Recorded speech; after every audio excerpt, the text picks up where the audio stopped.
கடைகளில் கிடைக்கிற மாதிரியே டீ கேக் எப்படி செய்கிறதுன்னு பார்க்கலாம். 5 முட்டை எடுத்துக்கணும். அதில் மஞ்சள் கருவையும் வெள்ளையும் தனியாக பிரித்து எடுத்துக்கோங்க. மஞ்சள் கருவில் 1 teaspoon vanilla essence, 1 teaspoon pineapple essence, 1/4 teaspoon உப்பு சேர்த்துக்கோங்க. இதை தனியாக மிக்ஸ் பண்ணி வச்சுக்கணும். முட்டையோட வெள்ளை கரு மட்டும் பீட் பண்ணி எடுத்துக்கணும். நல்லா ஃபோமியாக வர மாதிரி பீட் பண்ணி எடுத்துக்கோங்க. இந்த அளவுக்கு நல்லா பீட் பண்ணி எடுத்துக்கணும். 250 கிராம் சுகர் எடுத்துக்கோங்க.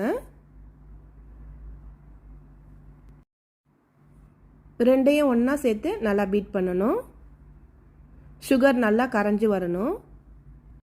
மஞ்சள் கருவு தனியாக எடுத்து வச்சுருந்தோம்ல, அதை சேர்த்துக்கணும். முட்டையோட மஞ்சள் கருவை சேர்த்து ஹை ஸ்பீடில் வைக்கக்கூடாது, லோ ஸ்பீடில் வச்சு நல்லா பீட் பண்ணி எடுத்துக்கணும். 150 ml ஃப்ளேவர் இல்லாத ஆயில் சேர்த்துக்கோங்க.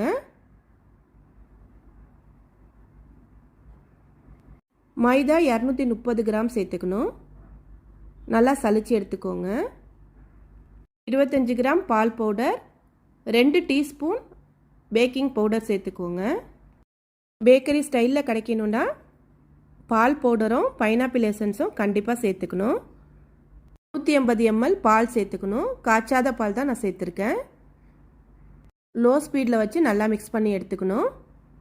கேக் டின்னில் பட்டர் ஷீட் போட்டு லைட்டாக ஆயில் அப்ளை பண்ணிவிட்டு பேட்டரை ஊற்றிக்கணும். இந்த மாதிரி ஒரு ஸ்டிக்கை வச்சு மிக்ஸ் பண்ணி விட்டுக்கோங்க. இந்த மாதிரி மிக்ஸ் பண்ணிக்கணும். 5 நிமிஷம் அவனை ப்ரீஹீட் பண்ணிக்கணும். 180 டிகிரி செல்சியஸில் 25 நிமிஷம் வச்சு எடுக்கணும்.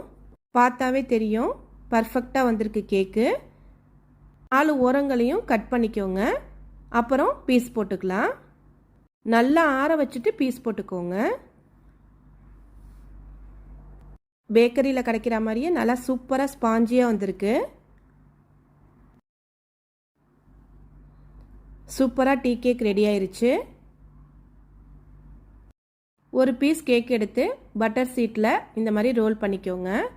இந்த மாதிரி சர்வ் பண்ணால் சூப்பராக இருக்கும். ஸ்கூல் ஸ்நாக்ஸுக்கெலாம் இந்த மாதிரி வச்சு விட்டுடலாம். முட்டை கவுச்சிலாம் கொஞ்சம் கூட இருக்காது. இதே அளவில் கண்டிப்பாக ட்ரை பண்ணி பாருங்கள்.